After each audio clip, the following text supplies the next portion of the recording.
वर्षभराच्या आतच coastal road उखडला. Coastal रोडला तडे गेल्यामुळे हाजी अली ते वरळीपर्यंतचा रोडवरच पॅचवर्क. पीएमओ कडून तत्काळ दखल.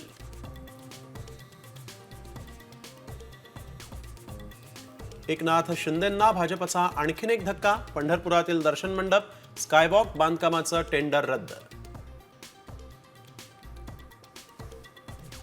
अब्दुल सत्तारांनी कॅबिनेटमध्ये प्रस्ताव मंजूर झाल्याचं भासवत शासकीय अनुदान लाटलं.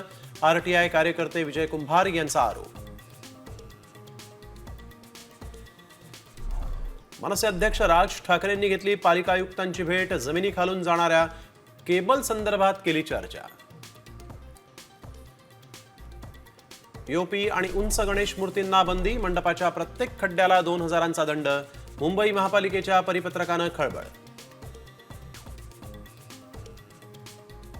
इंदूरनंतर शिर्डीमध्ये भिकाऱ्यांच्या विरोधात मोहीम. भिकाऱ्यांना मुंबईमध्ये पाठवलं. राजधानीत भिकाऱ्यांची संख्या वाढण्याची शक्यता. कोथरूडमध्ये मारणे टोळीची दादागिरी सुरूच. केंद्रीय मंत्री मुरलीधर मोहोळ यांच्या कार्यालयातील कर्मचाऱ्यालाच जामिनावर सुटलेल्या आरोपींकडून मारहाण. तिघे अटकेत.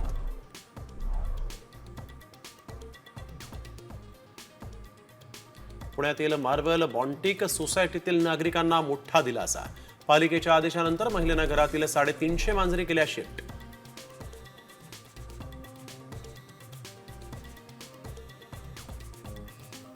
अंगणेवाडीच्या यात्रेला उद्यापासून सुरुवात. यात्रेची तयारी पूर्ण. राजकीय नेत्यांसाठी खास हेलिपॅडची व्यवस्था.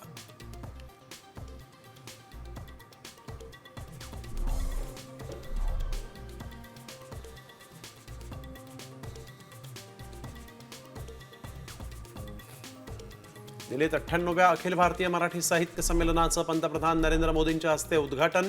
मंचावर मोदी आणि शरद पवारांचा संवाद. फडणवीसांचीही उपस्थिती.